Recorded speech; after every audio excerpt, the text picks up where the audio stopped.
Good evening, and welcome to the regular meeting of the Council of the City of Long Beach, held Wednesday, April 19, 2017 at 7 p.m. Well, roll call. Councilmember Diamond. Here. Councilmember Mandel. Here. Councilmember Moore. Here. Vice President Eramo. Here. President Torres is absent. Let the record indicate presence of City Manager Jack Schnirman, Corporation Counsel Robert Agostisi. We'll have a salute to the flag. Councilwoman Diamond, will you lead us? To the flag of the United States of America, to the republic for which it stands, one nation, under God, indivisible, with liberty and justice for all.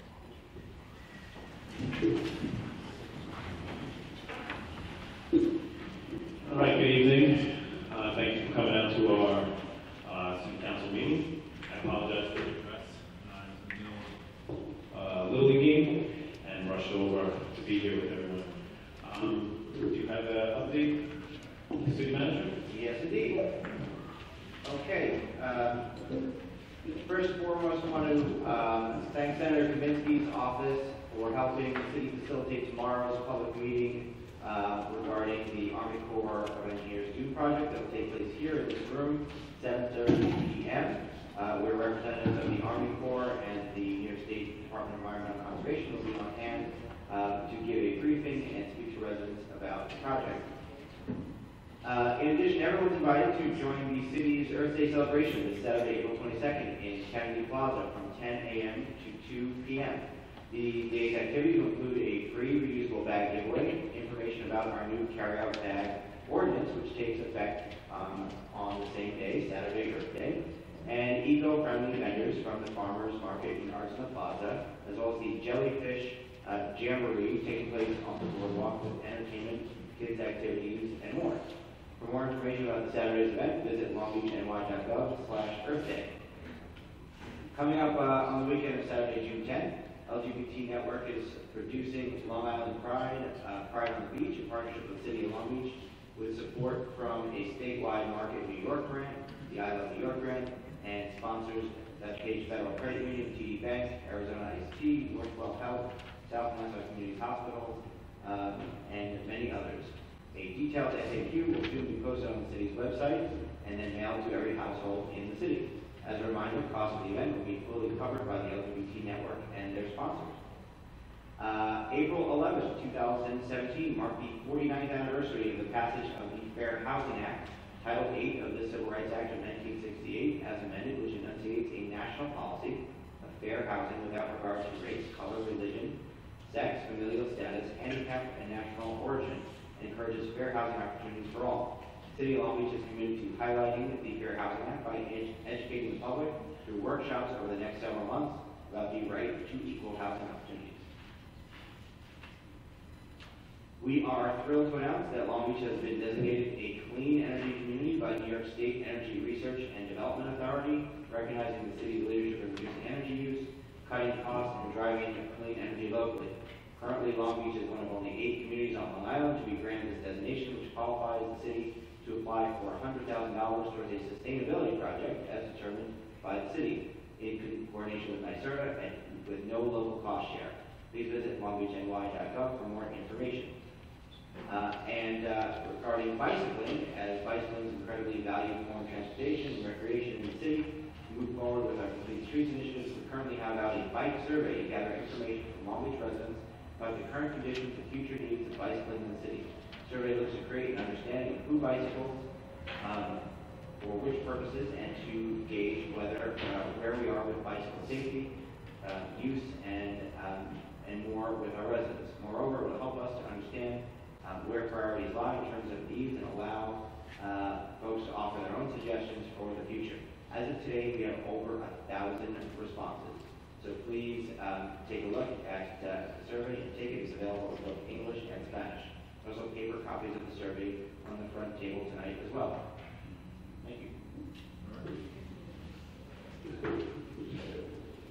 First item this evening is a resolution authorizing publication of the general summary of the capital improvement program for the next 5 years and authorizing publication of the general summary of the proposed budget for the year July 1st, 2017 through June 30th, 2018, and notice of public hearings thereon. This item is publication only. Hearings will be held May 2nd and May 16th. Item 2 is a resolution authorizing budget amendments to the general fund for the 2016-2017 fiscal year. Okay, this amendment appropriates additional revenue received by the city from DPW masonry fees, a New York State senior grant which will provide senior yoga classes, film, music, and art appreciation courses, and host a senior artist show, as well as some donations we received for Earth Day. Anyone from the council have any questions? Anyone from the public? Questions, comments? Okay, on to the voting portion. Item 1 is a resolution authorizing publication of the general summary of the capital improvement program for the next 5 years and authorizing publication of the general summary of the proposed budget for the year July 1st, 2017 to June 30th, 2018, and notice of public hearings thereon. Would you move the adoption of this item? Second? I will. All right, Councilor Stein? Yes. Councilor Mandel? Yes. Councilor Moore? Yes. Vice President Eramo? Yes. Item 2 is a resolution authorizing budget amendments to the general fund for the 2016-2017 fiscal year. Would you just move the adoption of this item? I will. Second? I'll second. All right, Councilor Stein? Yes. Councilor Mandel? Yes. Councilor Moore? Yes. Vice President Eramo? Yes. Who made the motion to close the meeting? I will. Second? I'll second. All right, Councilor Stein? Yes. Councilor Mandel? Yes. Councilor Moore? Yes. Vice President Eramo? Yes. All right, that was a quick one. So now, as you know, we're entering our good welfare portion. 3 minutes of uninterrupted time. If there's questions that we can answer, we will. If not, we will get back to you. And I just ask everyone to please stick to the 3 minutes. Ms. Barbara Bernardino.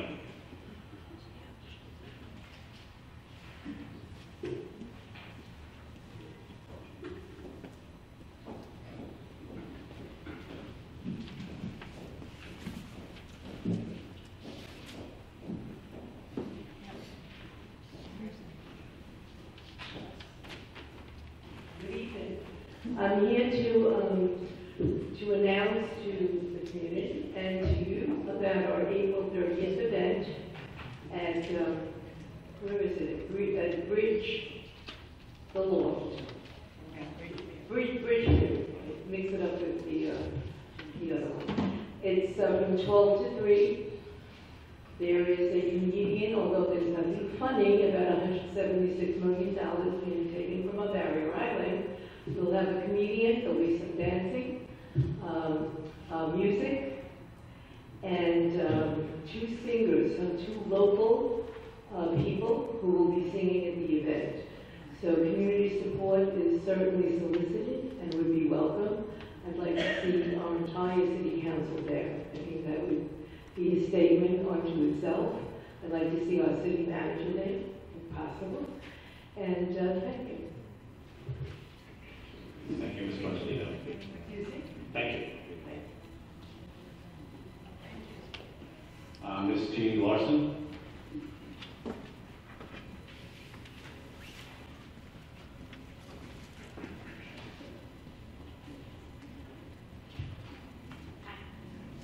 Good evening. Please state your name and address for the record. Jeannie Larson, 102 Ohio Avenue.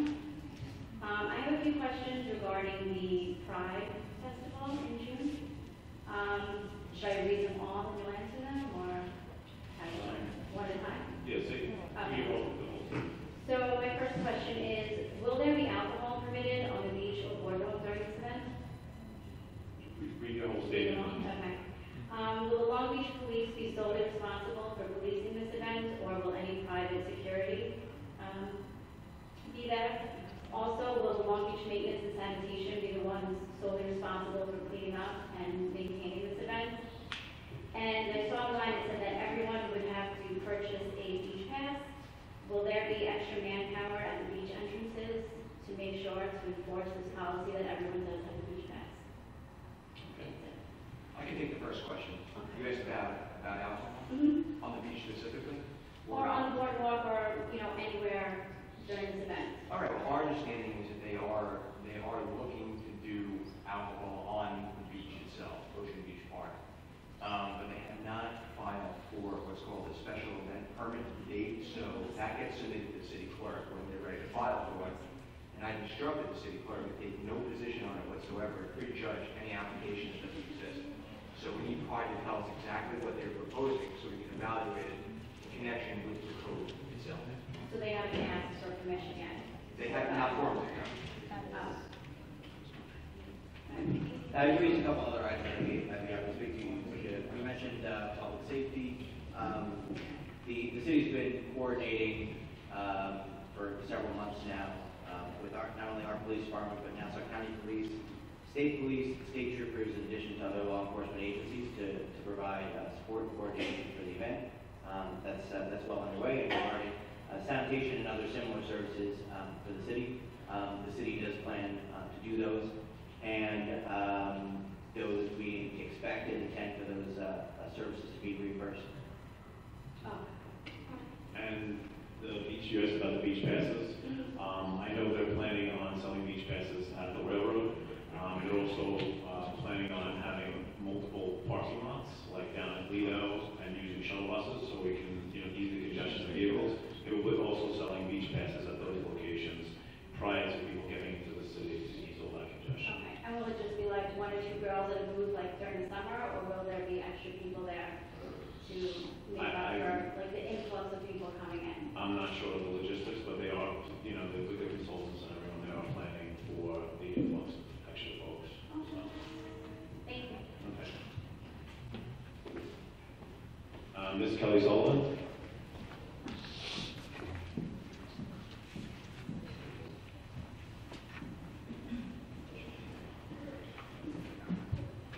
Good evening. I'm Kelly Sullivan, 321 West Walnut. How's everybody doing? I'm going to ask you guys again. I think you know why I'm here. Is there going to be alcohol for the Pride Fest?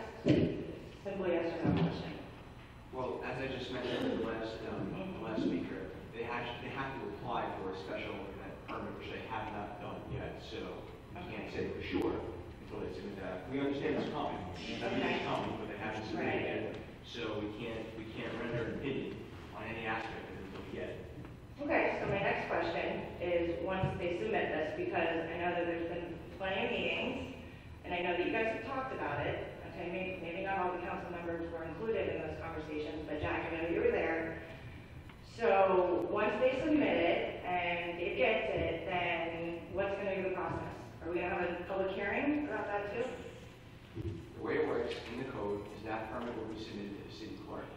At that point, I will evaluate it, my office will evaluate it in conjunction with his office, and a determination will be made.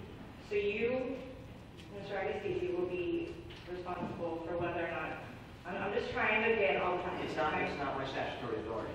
So who is it? Because I'm tired of nobody being able to take accountability The and application give answers. under the code gets submitted to the city clerk. So the city clerk is going to decide the decision. He ultimately decides whether or not to issue the permit or not. Yes. That's pursuant to the code. Anissa, is that true? Is this real? I mean, I'm not sure if Ms. Moore studied the code, but I happen to have it right in front of me. But I happen to have it right in front of me, and I'll read for it. Section 18-44B. No person shall take, carry, bring, possess, or use any alcoholic beverage or liquor of any kind into or upon any portion of the Ocean Beach Park, except in accordance with a permit for a special event issued by the city clerk pursuant to subsection 17.2 of the code. Okay, so it's clearly, it's not going to be a hearing. It doesn't have to be a hearing. It doesn't have to be a vote by the city council. It's just up to the clerk. That's what the code says. I just want to make sure that I'm clear. That's what the code requires. That's what it says. That's what the code requires. Okay, so why then were the businesses and the concessions on the boardwalk put before a public hearing and it had to be voted on then? Because what you wanted required a code change. That's it.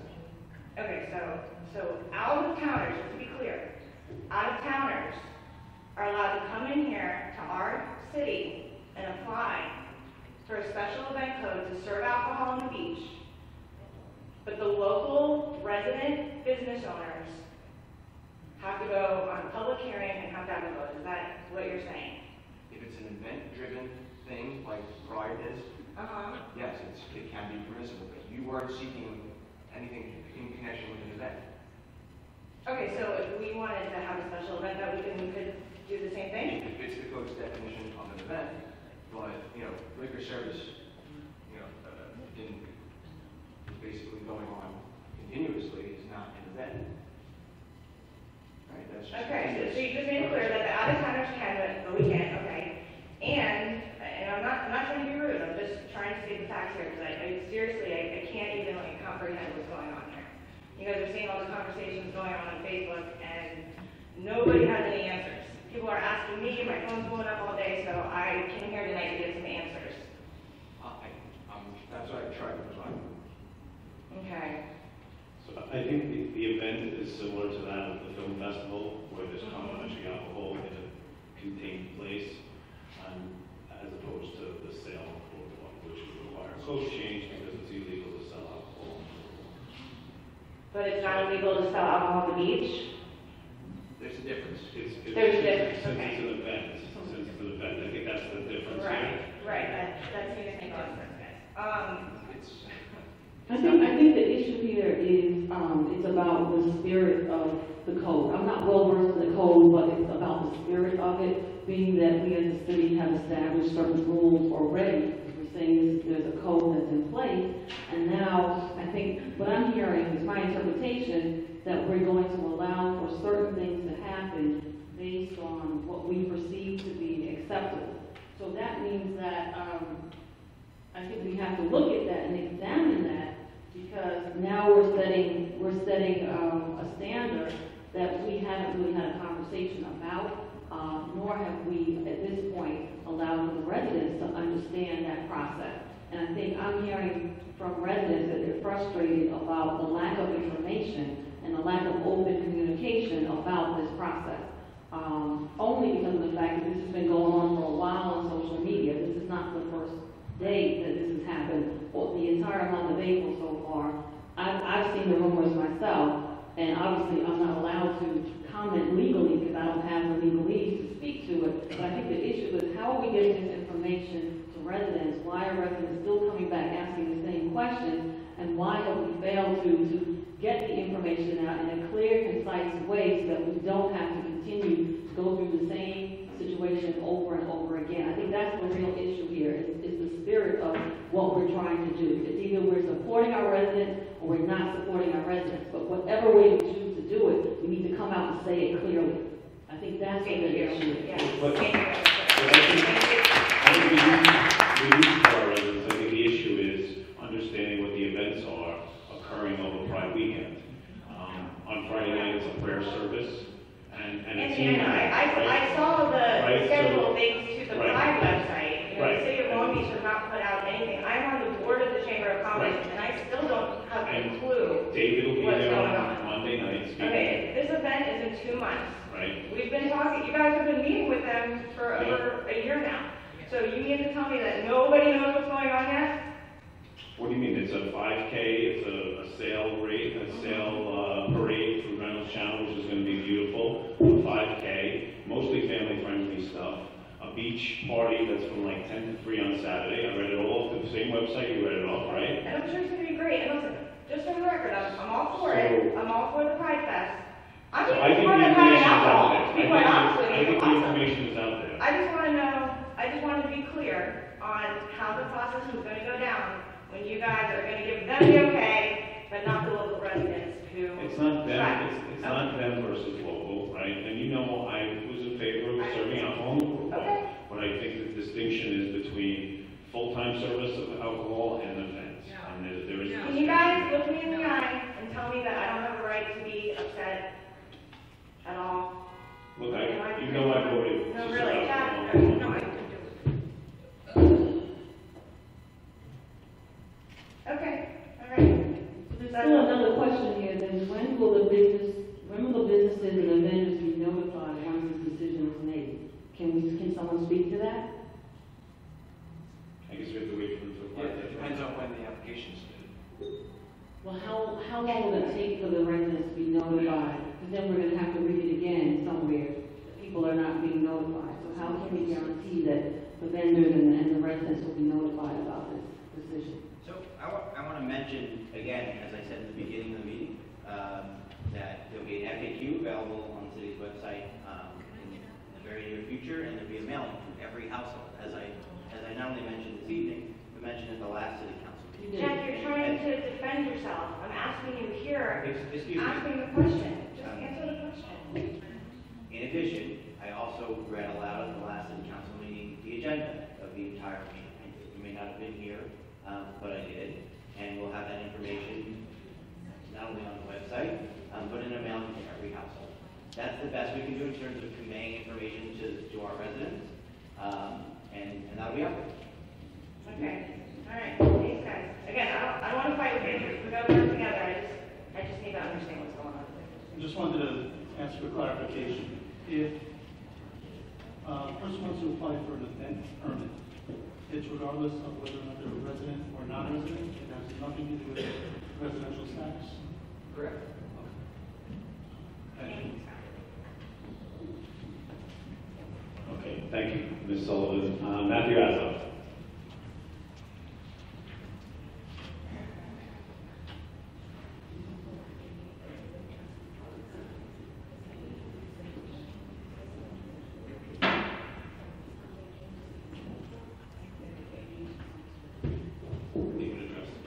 Matt Bradford, 410 East Broadway.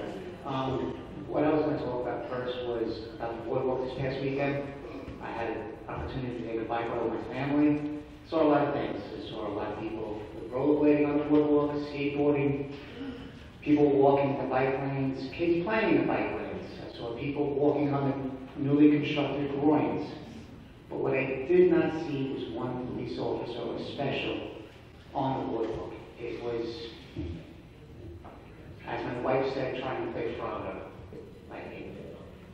It's great that the boardwalk was packed, but I would think that maybe on those weekends, we know it's going to be crowded, the weather's nice over, maybe have some police presence or a special there, someone from the city government to kind of get some organization. It's an accident waiting to happen.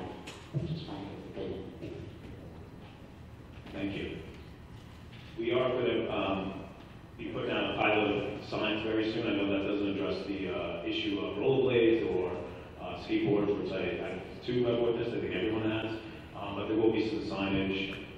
actually in the bike lanes to try and help non-residents understand that they are in fact in a bike lane. Similar to what they do in Jones Beach, it's like a freestanding sign, and we'll see, hopefully that's gonna help with that. Just a couple of suggestions. The signs that are already there on the ramps, maybe take a look at where they're placed. They're placed too early in the ramp and too high. They're not in the eye level if you're walking up the ramp.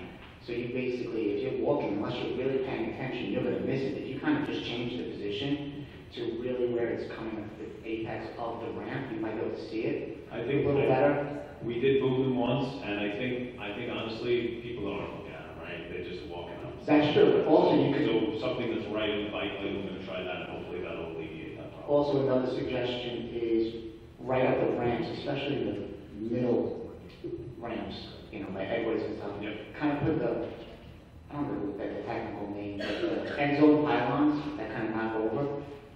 Just put them there, a little barrier, just to kind of stop people for a second to look maybe, because you just stand there, people will just walk and not be paying attention, just purely ignorant of the rules. So it's really dangerous, it's an accident waiting to happen, so. Thank you. Thank you. Ms. Nora Egan.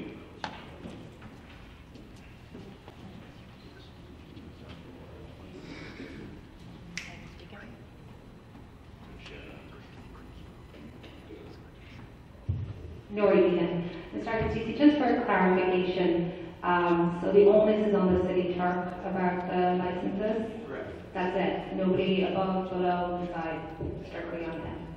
Okay. The other thing is, I disagree with Eramo about the notifications that we're getting. It's all on the Pride website, which is great, and it's quite detailed for them.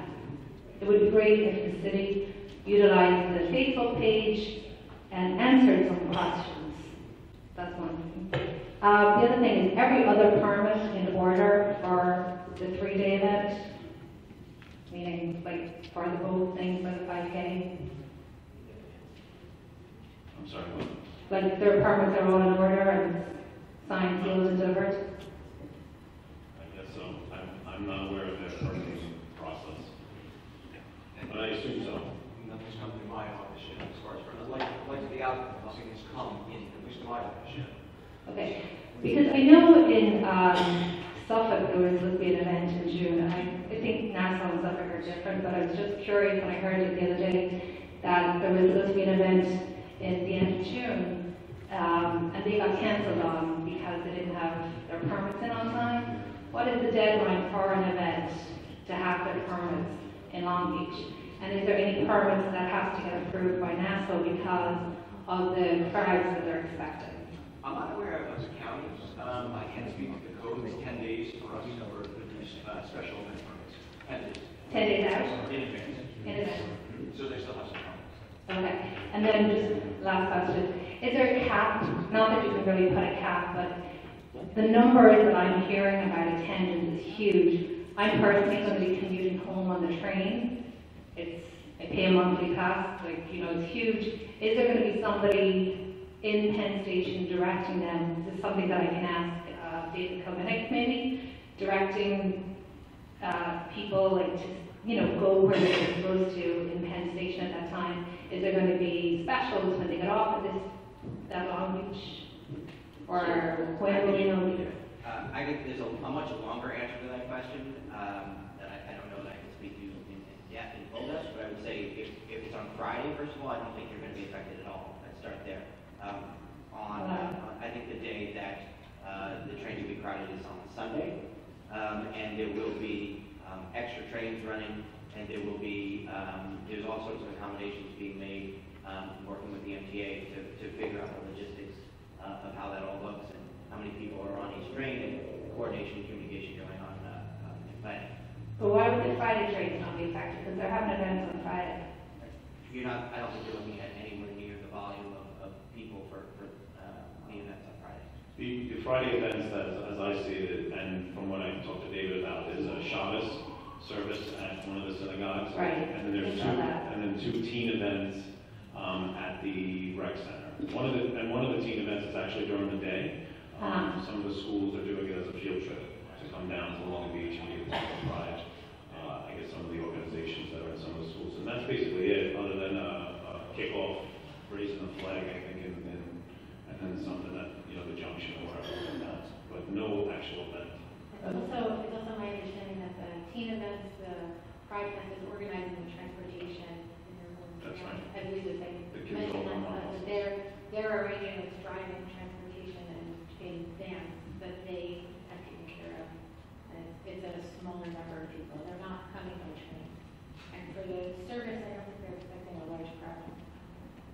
And that would be, I believe it's much later in the evening for the service as well. I think it would be their Shabbat service is like at 8 or 30, something like that. So it's not even during rush hour. Okay, but there is some communication between the MTA, the city, and the festival organizers? My understanding there's been significant communication in terms of so much so that they've arranged for potentially additional trains, additional cars, to the extent that they're not, but the Friday is not the concern. I think the concern is more for Sunday than Friday.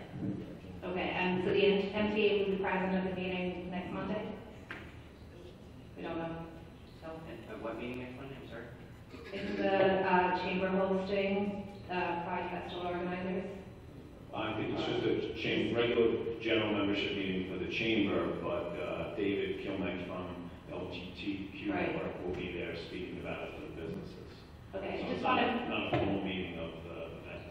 Okay, just want to think about it. Is there a reason why the city didn't ask him to come and maybe address the community and let us know what was going on as soon as, you guys said that this is going to happen? It would have been a nice community interaction to have, to know, what was going on, what would be planned. No. Okay, thanks. Thank you. Mr. Marcus Tinker. I'll pass. Thank you. Butch Haber.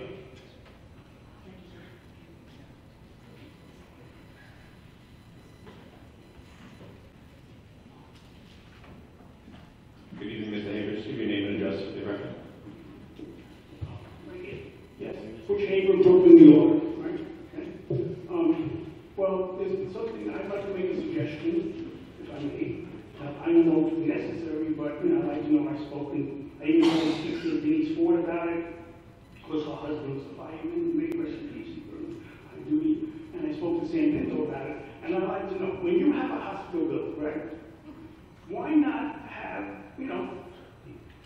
right next to it, and like an annex adjacent to it, why not have a burn treatment center or a burn unit or a burn treatment unit center for firefighters and the victims of fire? Is that a good idea? I mean,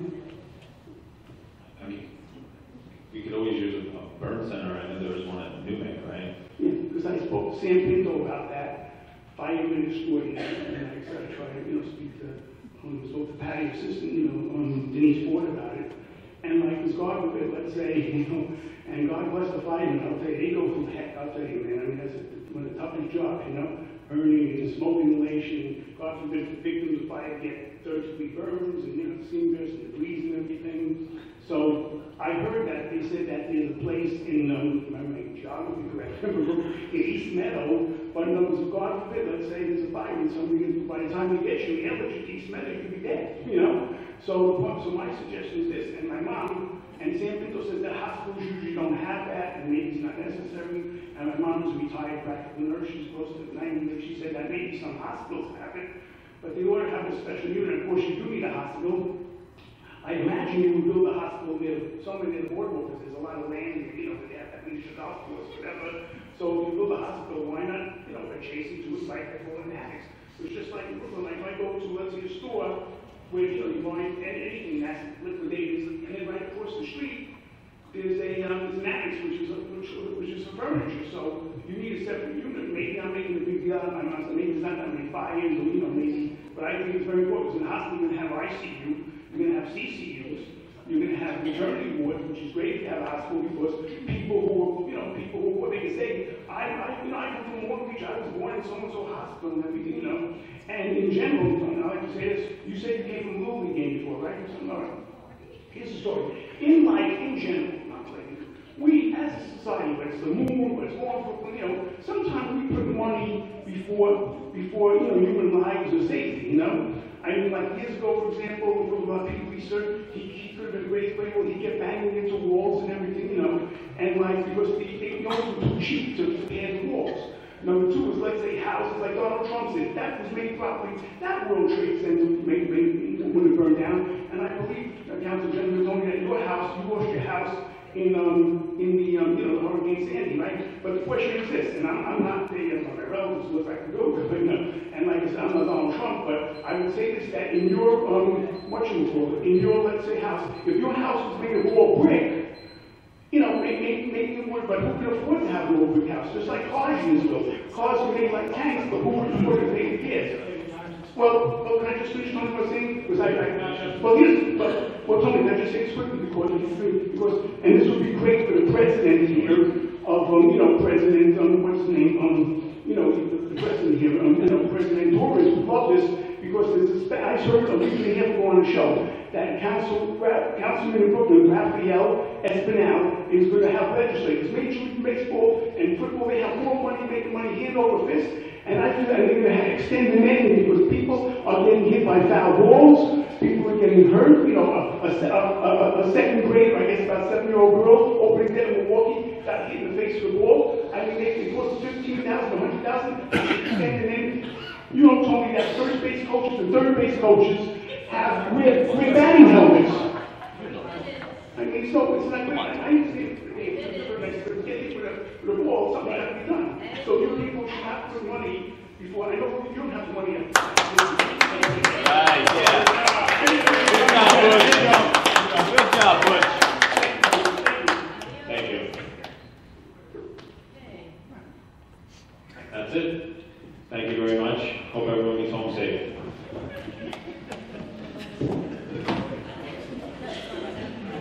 Love that sandpit dog.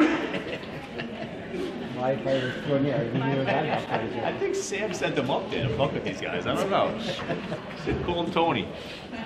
Yeah, really. I like that Tony part. You don't want to build a house out of straw. Yeah, it's got to be brick. Brick's expensive though. He's going to mistake. Let me just come around.